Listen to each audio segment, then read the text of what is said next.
পেটের ভিতরে দেখতে পায় কোনো ডিমই নেই। আর তারা তা দেখে কাঁদতে শুরু করে। আর কাঁদতে কাঁদতে মাস যেতে হাঁসটি স্বর্ণের ডিম দিতে থাকে।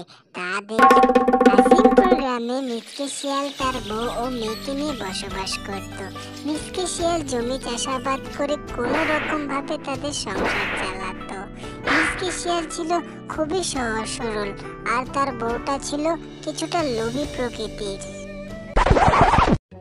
বাবা, বাবা, আমি তোমাকে কতদিন ধরে বলছি আমাকে একটা হাঁস এনে দাও, আমি পালবো। তুমি আমাকে তাও কেন হাঁস এনে দিচ্ছ না? আমার যে হাঁস অনেক ভালো লাগে, অনেক মিষ্টি দেখতে। আমাকে একটা হাঁস এনে দাও না বাবা, দাও।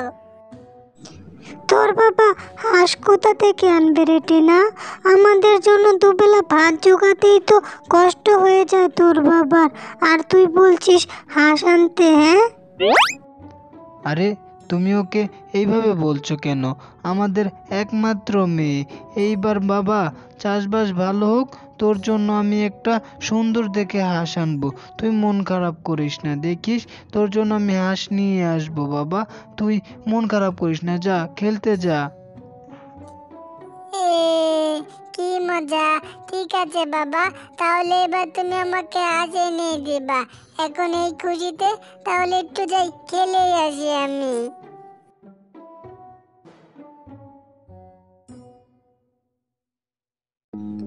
এই এইবার তো চাষবাস তেমন ভালোই হয়নি, তাহলে তুমি মেয়েটাকে মিথ্যা আশা দিলে কেন? আরে তুমি এইসব নিয়ে চিন্তা করো না তো, উপরওয়ালা একটা ব্যবস্থা করেই দিবে। যাই এখন ক্ষেতটা দেখে আসি, আমার ক্ষেতের জমির কি হাল। যাই একটু তাড়াতাড়ি করে দেখে আসি। যাই তাহলে আমি। কবে যে আমাদের অনেক টাকা হবে, একটু ভালোভাবে চলতে পারবো, এটা যে আমার স্বপ্ন। স্বপ্নটা যে আমার স্বপ্নই রয়ে গেল, আর কোনোদিন বাস্তব হবে না। শিয়াল মশাই যেমন ছিল সহজ সরল, তেমন ছিল পরোপকারী। সে কারো কষ্ট দেখলে তাকে সাহায্য করতে এগিয়ে যেত। আরে বুড়িমা, আপনি কিভাবে এই ভারী খড়িগুলো নিয়ে যাবেন? আপনার সাথে আর কেউ আসেনি? না রে বাবা, কে আর আসবে? আমার যে আর কেউ নেই। ছেলেটা যে অনেক আগেই মারা গেছে, বেঁচে থাকলে আজ তোর বয়সেরই হতো। আর আমার স্বামীটাও মারা গেছে, প্রায় 10 বছর হলো।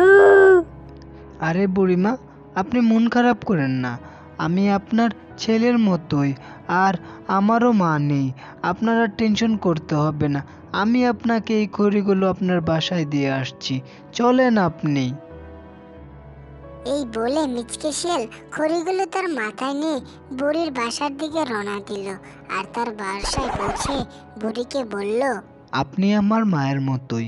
এরপরে আপনার যখনই কোনো সাহায্য লাগবে আমাকে বলবেন, অবশ্যই আমি আপনার সাহায্য করব। আপনার আর কোনো মন খারাপ করতে হবে না। শিয়ালের এসব কথা শুনে বুড়ি হঠাৎ করে তার রূপ পাল্টিয়ে পরীতে রূপান্তরিত হয়।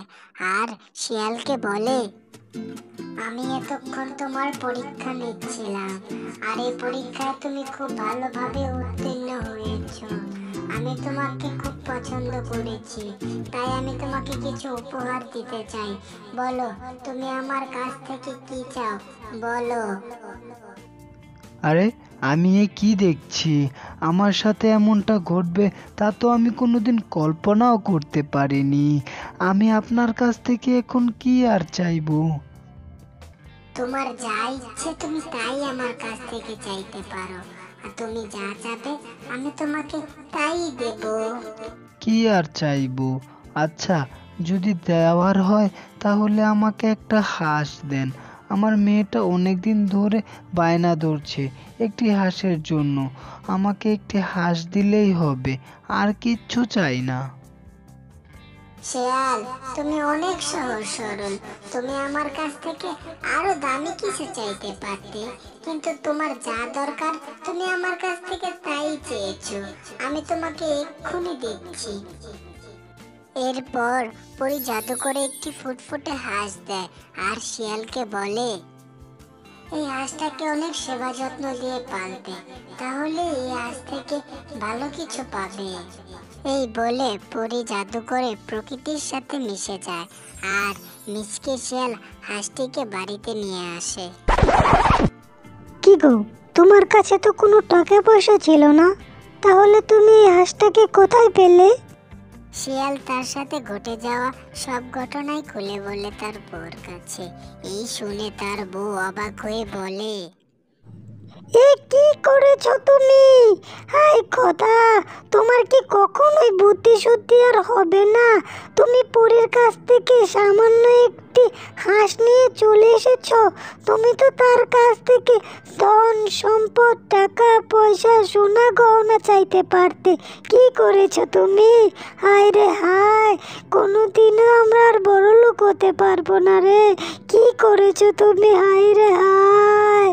এমন সময় টিনা বাসায় আসে আর বাসায় এসে ওই সুন্দর ফুটফুটে হাঁসটাকে দেখে টিনা খুশি হয়ে বলে, বাবা, তুমি আমার জন্য এত সুন্দর হাঁস এনেছো, কি যে সুন্দর দেখতে, কি কিউট আর মিষ্টি, খুব ভালো লাগছে বাবা।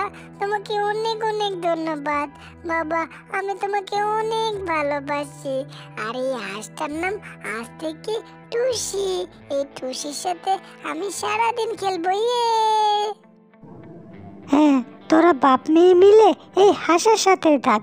দূর, ভাল লাগে না আমার। দূর, গেলাম আমি। আরে রাগ করছো কেন? শোনো, কই যাচ্ছ তুমি? আরে শুনে যাও, যেও না, শোনো। তারপর থেকে টিনা হাঁসটির সাথে সব সময় থাকে, হাঁসটিকে অনেক সেবা যত্ন করে আর ভালো ভালো খাবার দিতে থাকে। টিনা হাঁসটিকে অনেক ভালোবেসে ফেলে। এভাবেই কয়েক মাস যেতে হাঁসটি স্বর্ণের ডিম দিতে থাকে। তা দেখে টিনা বলে, আরে, আমার টুসি দেখছি ডিম দিচ্ছে, কিন্তু আমার টুসির ডিমের কালার এরকম চকচকে দেখাচ্ছে কেন? মনে হচ্ছে তো স্বর্ণের ডিম। হ্যাঁ, ভালো করে দেখলাম, এটা তো স্বর্ণের ডিমই। কি মজা, কি মজা! মা, বাবা, দেখে যাও, দেখে যাও, আমার টুসি যে স্বর্ণের ডিম দিচ্ছে। আরে হ্যাঁ, তাই তো দেখছি, এই হাঁসটা তো স্বর্ণের ডিম দিচ্ছে। বাহ, খুব ভালো লাগছে দেখে। আমার চোখগুলো শান্তিতে জুড়িয়ে যাচ্ছে। কি যে ভালো লাগছে। এখন আমাদেরও ভালো দিন আসবে, সুদিন আসবে। কি মজা রে। দেখেছো, তুমি এতদিন শুধু আমার সাথে রাগ দেখাচ্ছ। দেখেছো, পরি আমাদেরকে জাদুর হাঁস দিয়েছে, এখন স্বর্ণের ডিম দিচ্ছে এই হাঁসটি। দেখেছো, দেখেছো? এরপর থেকে স্বর্ণের ডিম বিক্রি করে তাদের দিন ভালো কাটতে শুরু করে। তারা একটি বাড়িও বানায়। হঠাৎ করেই একদিন শেফালি শিয়ালির মাথায় অনেক লোভ চাপে আর মিচকে শিয়ালকে শেফালি শিয়ালি বলে, দেখো, প্রতিদিন একটি করে ডিম আর ভালো লাগে না। তার থেকে ভালো হাঁসটির পেট কেটে সবগুলো ডিম বের করে ফেলি। তুমি কি বলো? সহজ সরল শিয়াল এতদিনে টাকার মুখ দেখে লোভী হয়ে যায় আর সেও লোভে হাঁসটির পেট কাটতে রাজি হয়ে যায়। তারপর তারা হাঁসটির পেট কেটে ফেলে আর পেটের ভিতরে দেখতে পায় কোনো ডিমই নেই।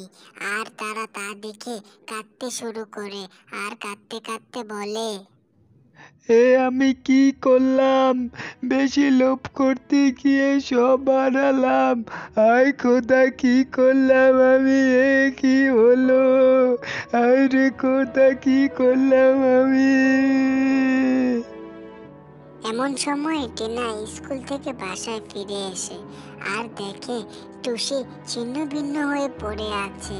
এইসব দেখে সে বুঝতে পেরে যায় কে এইসব কাজ করেছে আর সে কাঁদতে কাঁদতে বলে, এ তোমরা কি করেছো? আমার টুসিকে তোমরা এইভাবে কেন মারলে? তোমরা আমার পচা বাপ মা, তোমরা একটুও ভালো না। আমি কোনোদিনও তোমাদেরকে ক্ষমা করব না।